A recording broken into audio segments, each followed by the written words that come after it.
Hello guys, welcome my channel correct गुरु। आज मैं आपको लैब असिस्टेंट का जो क्लास चल रही है उसका पार्ट 9 डिस्कस करने वाला हूँ। और ये क्लासेस है वो एसएससी के साथ साथ अदर एग्जाम और लैब असिस्टेंट के लिए हेल्पफुल क्लासेस हैं। तो पहला क्वेश्चन डिस्कस करते हैं। पार्ट 8 है वो 8 पार्ट है वो चैनल पे आ चुके हैं, तो 9 पार्ट पढ़ेंगे। प्राणी संघ संसार का सबसे बड़ा संघ कौन सा है? आपको पता होना चाहिए, जो प्राणी संसार होता है उसका सबसे बड़ा संघ की बात हो रही है। जो प्राणी संसार है उसका सबसे बड़ा संघ मतलब एनिमल किंगडम का सबसे बड़ा पार्ट कौन सा है जिसमें सबसे ज्यादा जीवों की प्रजातियां पाई जाती है? तो राइट आंसर क्या आएगा? आर्थ्रोपोडा।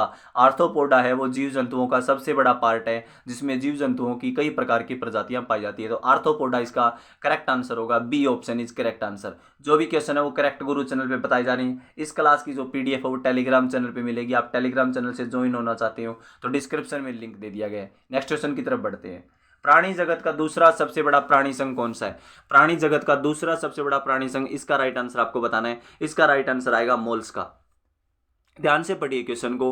प्राणी जगत का दूसरा सबसे बड़ा प्राणी संघ पहला कौन सा बताया था मैंने आपको? आर्थ्रोपोडा। आर्थ्रोपोडा क्या होता है? मानव नहीं, प्राणी जगत में, मतलब प्राणी जगत में आर्थ्रोपोडा का मतलब होता है जिसमें जीवों की सबसे ज्यादा प्रजातियां पाई जाती है, आर्थ्रोपोडा में। और दूसरे नंबर पे कौन सा आएगा? मोल्स्का। मोल्स्का में भी क्या होता है? सबसे ज्यादा प्रजातियां पाई जाती है। इसको दूसरा सबसे बड़ा प्राणी संघ कहा गया और पहला किसको कहा गया? आर्थ्रोपोडा को। दोनों क्वेश्चन आपको याद रखने हैं, एग्जाम में 100% कई बार पूछे गए क्वेश्चन है। वे पौधे जिनमें बीजांड किसी अंडा से भित्ति से ढका नहीं होता, वे क्या कहलाते हैं? वे पौधे जिनमें बीजांड, ऐसे पौधे बताने हैं जिनमें जो बीजांड होते हैं, बीज होते हैं, वो किसी अंडाशय भित्ति से ढके नहीं होते। किसी अंडाशय भित्ति से ढके नहीं होते। अंडाशय क्या होता है? ओवरी। ओवरी वाल्स होती है, उससे ढके नहीं होते। ऐसे बीज जो ढके हुए नहीं होते उनको क्या कहा जाता है? उनको कहा जाता है जिम्नोस्पर्म। क्या कहा जाता है? ऐसे पौधे कौन से हैं जिनके बीज ढके हुए नहीं होते? तो उसका राइट आंसर आएगा जिम्नोस्पर्म। जिम्नोस्पर्म के पौधों के बीज होते हैं वो ढके नहीं होते, और एंजियोस्पर्म पौधे के बीज है वो ढके होते हैं। आपको क्वेश्चन समझ में आ गया होगा। जिम्नोस्पर्म पौधे के जो बीज है वो ढके हुए नहीं होते, और एंजियोस्पर्म वाले पौधे होते हैं उनके बीज क्या होते हैं? ढके हुए होते हैं। कई बार देखा होगा अपना, कई बीज, कई फ्रूट्स होते हैं, कई फल होते हैं, उनके बीज क्या होते हैं? ढके होते हैं और नहीं ढके होते, वो भी आपको बता दिया मैंने। जिम्नोस्पर्म जिनमें बीज ढके नहीं होते, और ये एंजियोस्पर्म क्या होता है? जिनमें बीज ढके होते हैं। बार बार बताने की कोई आवश्यकता नहीं है। एक संश्लेषित रेशा जिसे बने कपड़ों में आसानी से सिलवटें नहीं पड़ती। ध्यान से सुनना इस क्वेश्चन को। एक ऐसा सिंथेटिक फाइबर, एक संश्लेषित रेशा, मानव निर्मित रेशा बताना है जिसमें बने कपड़े में आसानी से सिलवटें नहीं पड़ती, उसे क्या कहते हैं? जिनमें सिलवटें नहीं पड़ती उसे क्या कहते हैं? पॉलिएस्टर के कपड़े होते हैं जिनमें कोई प्रकार की सिलवटें नहीं पड़ती। ये तीनों ऑप्शन नहीं आएंगे, ए ऑप्शन इस करेक्ट आंसर होगा। पॉलिएस्टर के कपड़े हैं जिनमें आसानी से सिलवटें नहीं पड़ती, तो यह एक प्रकार का क्या है? मानव निर्मित रेशा है, जो प्राकृतिक रूप से पैदा नहीं किया जाता। प्राकृतिक रेशा नहीं कहते इसको, मानव निर्मित रेशा कहते हैं। जो भी क्वेश्चन है वो करेक्ट गुरु चैनल पे बताए जा रहे हैं। क्लास अच्छी लग रही है तो चैनल को सब्सक्राइब, शेयर, लाइक जरूर करें। अब मैं आपको बता दूं, अगर आपको कोई क्वेरीज है, आपके डाउट वगैरह, आपकी प्रॉब्लम है एग्जाम से रिलेटेड, या आपको कुछ भी पूछना है, तो आप टेलीग्राम चैनल में जाएं। टेलीग्राम चैनल का जो लिंक है वो डिस्क्रिप्शन में दे दिया गया है, और इस क्लास की जो पीडीएफ है वो भी टेलीग्राम चैनल पर मिलेगी। नेक्स्ट क्वेश्चन की तरफ बढ़ते हैं। वरीषण नर युग्मक उत्पन्न करते हैं। वरीषण होता है, टेस्टिस होता है, वो नर युग्मक क्या उत्पन्न करता है? इसका राइट आंसर आपको बताना है। तो वरीषण ग्रंथि किस में होती है? आपको पता होना चाहिए, नर में होती है। नर होता है मेल, मेल का पार्ट है वरीषण, जिसको वरीषण को अंग्रेजी में बोलते हैं टेस्टिस। वरीषण को अंग्रेजी में क्या बोलते हैं? टेस्टिस। और यह एक हार्मोन पैदा करता है वरीषण, कौन सा? टेस्टोस्टेरोन हार्मोन पैदा करता है। टेस्टोस्टेरोन हार्मोन किस ग्रंथि द्वारा पैदा किया जाता है? तो वरीषण ग्रंथि द्वारा टेस्टोस्टेरोन हार्मोन पैदा किया जाता है, जो क्या काम करता है? जो एक प्रकार से बच्चों को पैदा करने के लिए सक्षम है। टेस्टोस्टेरोन हार्मोन्स आपको पता है। अब मैं आपको बता देता हूँ, वरीषण ग्रंथि नर युग्मक उत्पन्न करते हैं। क्या उत्पन्न करते हैं? वरीषण से क्या पैदा होते हैं? स्पर्म। स्पर्म पैदा करते हैं। क्या करते हैं? स्पर्म। स्पर्म शुक्राणु पैदा करते हैं, आपको पता है। स्पर्म शुक्राणु पैदा करते हैं, तो शुक्राणु होते हैं वो वृषण नर युग्मक पैदा करता है। आपको समझ में आ गया। नेक्स्ट क्वेश्चन देखिए। अंडाशय मादा युग्मक उत्पन्न करते हैं। अंडाशय किस में होता है? फीमेल में होता है। और ये कि इसको अंग्रेजी में क्या बोलते हैं? अंडाशय को ओवरी बोलते हैं। क्या बोलते हैं? ओवरी बोलते हैं।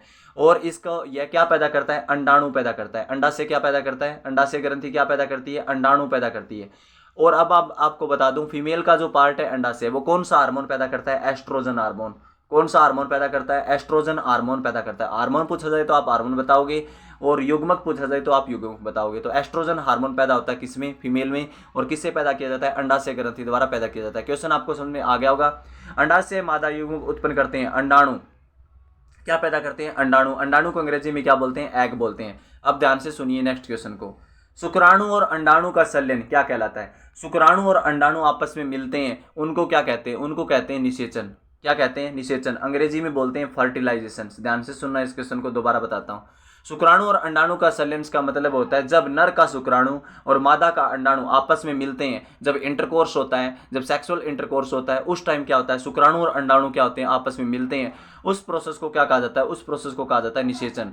क्या कहा जाता है, निषेचन कहा जाता है। और उसको अंग्रेजी में क्या बोलते हैं, फर्टिलाइजेशन। फर्टिलाइजेशन कहा जाता है। क्वेश्चन समझ में आ गया नहीं आ गया, द्विखंडन मुकुलन युग्मन, जिसका राइट आंसर नहीं आएगा, ए ऑप्शन इस करेक्ट आंसर होगा। नेक्स्ट क्वेश्चन की तरफ बढ़ते हैं। बाहरी निषेचन किस में होता है। बाहरी निषेचन का मतलब होता है एक्सटर्नल फर्टिलाइजेशन। एक तो इंटरनल फर्टिलाइजेशन होता है, एक एक्सटर्नल फर्टिलाइजेशन होता है। दो प्रकार के फर्टिलाइजेशन होते हैं, आंतरिक निषेचन और बाहरी निषेचन। बाहरी निषेचन मतलब शरीर के बाहर जो निषेचन होता है, शुक्राणु और अंडाणु मिलते हैं बाहर, बॉडी के बाहर। तो इसका राइट आंसर आपको बताना है। कुत्ते में होता है कौन सा, आंतरिक निषेचन होता है, इंटरनल होता है, बॉडी के अंदर होता है। गाय में भी क्या होता है, अंदर होता है। और भैंस में भी क्या होता है, अंदर होता है। इंटरनल फर्टिलाइजेशन होता है, आंतरिक निषेचन कहते हैं। लेकिन मछली होता है ना, मछली के अंदर जो निषेचन होगा वो कैसा होगा, बाहरी निषेचन होगा, एक्सटर्नल फर्टिलाइजेशन कहा जाएगा। और फर्टिलाइजेशन निषेचन मैंने आपको बता दिया, शुक्राणु और अंडाणु मिलते हैं, उनको क्या कहा जाता है, निषेचन कहा जाता है। बार बार बताने की कोई आवश्यकता नहीं है। अल्कोहल का उत्पादन। अल्कोहल का उत्पादन किस सूक्ष्म जीव की सहायता से किया जाता है। अल्कोहल होता है, आपको पता है, शराब। अल्कोहल का फॉर्मूला याद रखना, C2H5OH अल्कोहल का फॉर्मूला है। C2H5OH अल्कोहल का फॉर्मूला है। और जो अल्कोहल का उत्पादन होता है वो किस सूक्ष्म जीव की सहायता से किया जाता है। अल्कोहल का उत्पादन कौन से सूक्ष्म जीव, सूक्ष्म जीव को अंग्रेजी में क्या बोलते हैं, माइक्रो ऑर्गेनिज्म। किस माइक्रो ऑर्गेनिज्म की सहायता से अल्कोहल तैयार किया जाता है। तो इसका राइट आंसर आपको पता चल गया, ईस्ट या खमीर। ईस्ट अंग्रेजी का नाम है, खमीर हिंदी का नाम है। तो खमीर सूक्ष्म जीव की सहायता से अल्कोहल का उत्पादन किया जाता है। और खमीर एक प्रकार का क्या है, कवक है। क्या है, ईस्ट या खमीर क्या है, कवक है, जिसको बोलते हैं फफूंदी। आपने पढ़ा होगा, कवक या फफूंदी एक ही बात है, दोनों में कंफ्यूज होने की आवश्यकता नहीं है। कवक या फफूंदी को अंग्रेजी में बोलते हैं फंगस। क्या बोलते हैं, फंगस या फंगी।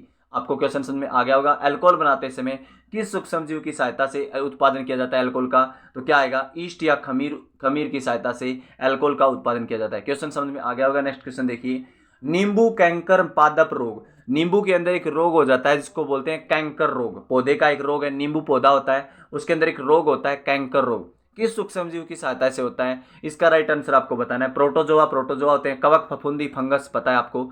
जीवाणु की सहायता से, बैक्टीरिया आएगा इसका राइट आंसर। नींबू के अंदर जो एक प्रकार का रोग लग जाता है, नींबू के अंदर एक कैंकर रोग है। कौन सा रोग होता है, कैंकर रोग होता है। नींबू के अंदर एक रोग होता है कैंकर रोग। वह किस सूक्ष्म जीव की सहायता से होता है, उसका राइट आंसर आपको पता चल गया, जीवाणु, बैक्टीरिया की सहायता से होता है।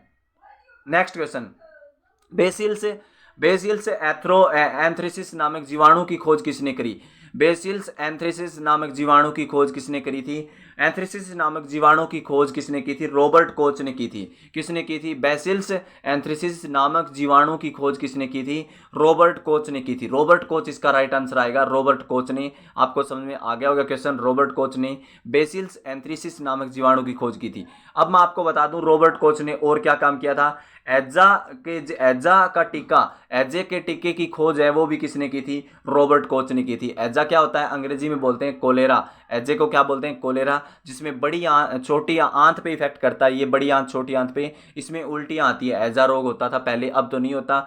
बेसिल्स एंथ्रेसिस जीवाणु की खोज किसने की थी, रॉबर्ट कोच ने। क्वेश्चन आपको समझ में आ गया होगा। नेक्स्ट क्वेश्चन देखिए, गेहूं के अंदर एक रोग होता है रस्ट पादप रोग। कौन सा रोग होता है, गेहूं के अंदर एक रोग होता है, गेहूं की रस्ट पादप रोग। पौधे का एक रोग है, गेहूं का रस्ट रोग होता है। वो किस सूक्ष्म जीव की सहायता से होता है। ऊपर वाले का, नींबू कैंकर वाले का आंसर क्या था, जीवाणु था। इसका राइट आंसर क्या आएगा, उत्तक, जीवाणु, कवक या अमीबा। क्या आएगा, कवक, जिसको अंग्रेजी में क्या बोलते हैं, फंगी, फंगस या फंगी या फफूंदी, आपको पता है। तो करेक्ट गुरु चैनल पे क्वेश्चन बताए गए थे, गेहूं की क्रस्ट पादप रोग किससे फैलता है, कवक से। तो ये करेक्ट गुरु चैनल पे क्वेश्चन आपको अगर अच्छे लगे हो तो चैनल को सब्सक्राइब कर लें न्यू अपडेट्स के लिए। नेक्स्ट क्वेश्चन की तरफ बढ़ते हैं। ये इतने ही क्वेश्चन थे, पार्ट 9 कंप्लीट हो गया। इसका पार्ट 10 अभी आगे आएगा। आपको ऑलरेडी पार्ट 8 है, 8 पार्ट है वो चैनल पे आ चुके हैं।